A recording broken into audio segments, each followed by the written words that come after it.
আল্লাহ বলেন, হে ঈমানদার মুমিন বান্দাগণ, যখন তোমরা কারো বাড়িতে যাইবা তার অনুমতি ব্যতীত তার ঘরে প্রবেশ করতে পারবা না। এই আয়াত কারীমার মধ্যে আল্লাহ পাক রব্বুল আলামিন লম্বা আয়াত কারীমার মধ্যে শেষে দিয়ে এসে আল্লাহ পর্দার বিধান সম্পর্কে বলেন। আল্লাহ বলেন, ওয়া ইদা সাআলতুমুহুন্না মাতাআন ফাসআলুহুন্না মিন ওয়ারাই হিজাব।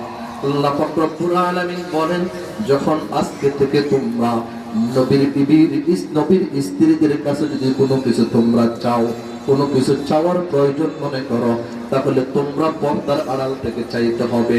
আগে পর্দার বিধান ছিল না, আগে সরাসরি চাইতা, একে অপরের সাথে কথা বলতা, কোনো অসুবিধা ছিল না।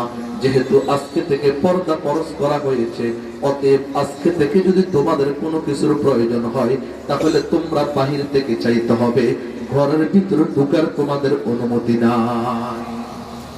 কেন তোমরা পর্দা করিবে? আল্লাহ পাক রব্বুল আলামিন বলেন, যালিকুম আতহারু লিকুলুবিকুম ওয়া কুলুবিহিন্না। আল্লাহ পাক রব্বুল আলামিন বলেন, পর্দার দ্বারা নারী পুরুষ উভয়ের কলবের জন্য ভালো হবে, অন্তরের জন্য ভালো হবে। এবার আমি আপনাদেরকে প্রশ্ন করি, আপনাদেরকে বলি, এই আল্লাহ পাক রব্বুল আলামিন পর্দার বিধানটা নাযিল করেছেন, পর্দার বিধানটা ফরজ করেছে, দুইটা দলকে পর্দার করার কথা বলছে।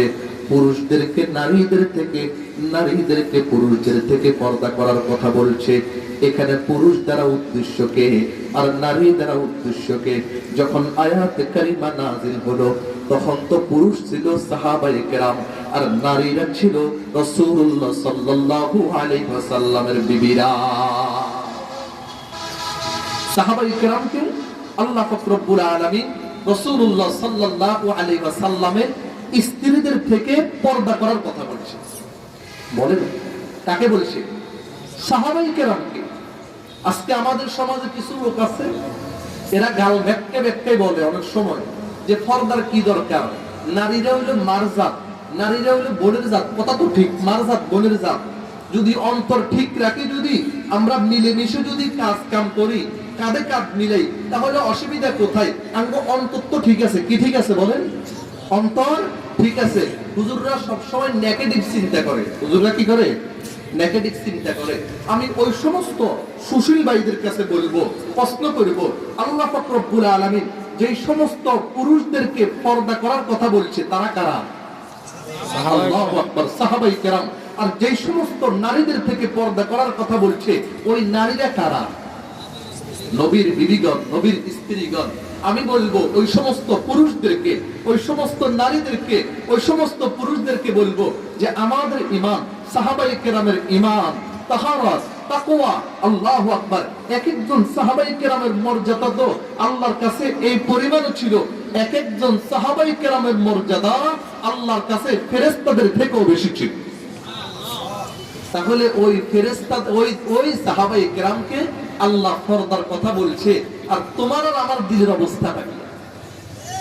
আর যেই সমস্ত নারীদেরকে পর্দা করার কথা বলছে, তারা তো হলেন আল্লাহু আকবার রাসূলুল্লাহ সাল্লাল্লাহু আলাইহি ওয়াসাল্লামের বিবিরা, আমাদের আম্মা জানেরা।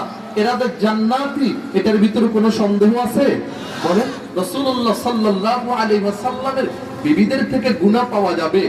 রাসূল সাল্লাল্লাহু আলাইহি ওয়াসাল্লামের বিবিরা অন্য পুরুষের সাথে কথা বলবে, এগুলা কি কল্পনা করা যায়?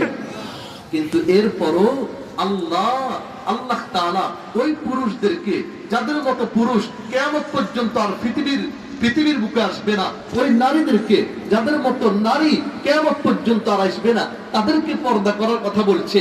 তাহলে তাদের তুলনায় আমি আর আপনি কি? ভাই, হাকি শরীফের মধ্যে আছে, একজন সাহাবীর ইমামকে যদি এক পাল্লায় রাখা হয়,